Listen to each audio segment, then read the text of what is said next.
شروع اللہ کے نام سے جو بڑا مہربان نہایت رحم والا ہے۔ خدا جو نہایت مہربان، اسی نے قرآن کی تعلیم فرمائی، اسی نے انسان کو پیدا کیا، اسی نے اس کو بولنا سکھایا۔ سورج اور چاند ایک حساب مقرر سے چل رہے ہیں اور بوٹیاں اور درخت سجدہ کر رہے ہیں، اور اسی نے آسمان کو بلند کیا اور ترازو قائم کی کہ ترازو سے تولنے میں حد سے تجاوز نہ کرو، اور انصاف کے ساتھ ٹھیک تولو اور تول کم مت کرو۔ اور اسی نے خلقت کے لیے زمین بچھائی، اس میں میوے اور کھجور کے درخت ہیں جن کے خوشوں پر غلاف ہوتے ہیں، اور اناج جس کے ساتھ بھس ہوتا ہے اور خوشبودار پھول۔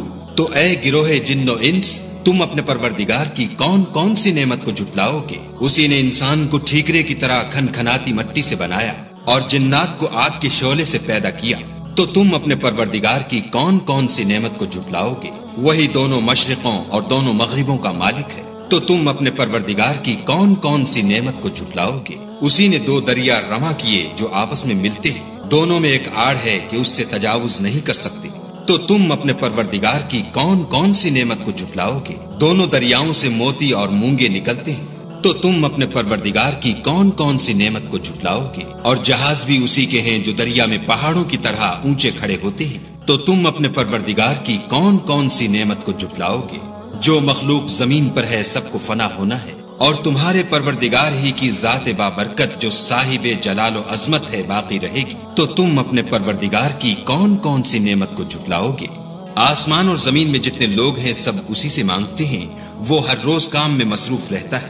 تو تم اپنے پروردگار کی کون کون سی نعمت کو جھٹلاؤ گے؟ اے دونوں جماعتوں، ہم عنقریب تمہاری طرف متوجہ ہوتے ہیں۔ تو تم اپنے پروردگار کی کون کون سی نعمت کو جھٹلاؤ گے؟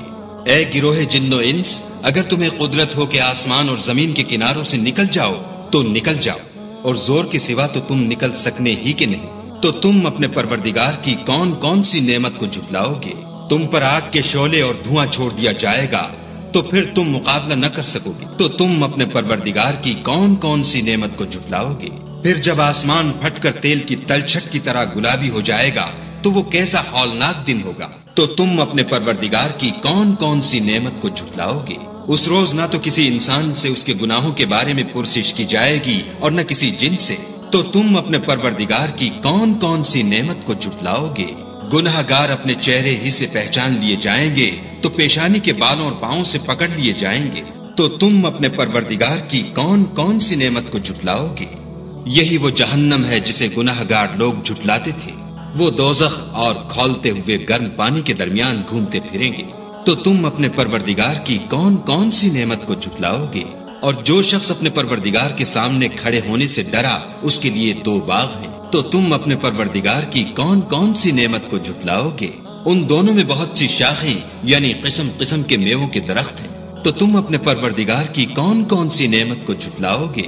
ان میں دو چشمے بہ رہے ہیں۔ تو تم اپنے پروردگار کی کون کون سی نعمت کو جھٹلاؤ گے؟ ان میں سب میوے دو دو قسم کے ہیں۔ تو تم اپنے پروردگار کی کون کون سی نعمت کو جھٹلاؤ گے؟ اہل جنت ایسے بچھونوں پر جن کے استر اطلس کے ہیں تکیا لگائے ہوئے ہوں گے، اور دونوں باغوں کے میوے قریب جھک رہے ہیں۔ تو تم اپنے پروردگار کی کون کون سی نعمت کو جھٹلاؤ گے؟ ان میں نیچی نگاہ والی عورتیں ہیں جن کو اہل جنت سے پہلے نہ کسی انسان نے ہاتھ لگایا اور نہ کسی جن نے۔ تو تم اپنے پروردگار کی کون کون سی نعمت کو جھٹلاؤ گے؟ گویا وہ یاقوت اور مرجان ہے۔ تو تم اپنے پروردگار کی کون کون سی نعمت کو جھٹلاؤ گے؟ نیکی کا بدلہ نیکی کے سوا کچھ نہیں ہے۔ تو تم اپنے پروردگار کی کون کون سی نعمت کو جھٹلاؤ گے؟ اور ان باغوں کے علاوہ دو باغ اور ہیں۔ تو تم اپنے پروردگار کی کون کون سی نعمت کو جھٹلاؤ گے؟ دونوں خوب گہرے سبز۔ تو تم اپنے پروردگار کی کون کون سی نعمت کو جھٹلاؤ گے؟ ان میں دو چشمے ابل رہے ہیں۔ تو تم اپنے پروردگار کی کون کون سی نعمت کو جھٹلاؤ گے؟ ان میں میوے اور کھجوریں اور انار ہیں۔ تو تم اپنے پروردگار کی کون کون سی نعمت کو جھٹلاؤ گے؟ ان میں نیک سیرت اور خوبصورت عورتیں ہیں۔ تو تم اپنے پروردگار کی کون کون سی نعمت کو جھٹلاؤ گے؟ وہ حوریں ہیں جو خیموں میں مستور ہیں۔ تو تم اپنے پروردگار کی کون کون سی نعمت کو جھٹلاؤ گے؟ ان کو اہل جنت سے پہلے نہ کسی انسان نے ہاتھ لگایا اور نہ کسی جن نے۔ تو تم اپنے پروردگار کی کون کون سی نعمت کو جھٹلاؤ گے؟ سبز قالینوں اور نفیس مسندوں پر تکیہ لگائے بیٹھے ہوں گے، تو تم اپنے پروردگار کی کون کون سی نعمت کو جھٹلاؤ گے؟ اے محمد صلی اللہ علیہ وآلہ وسلم، تمہارا پروردگار جو صاحب جلال و عظمت ہے، اس کا نام بڑا بابرکت ہے۔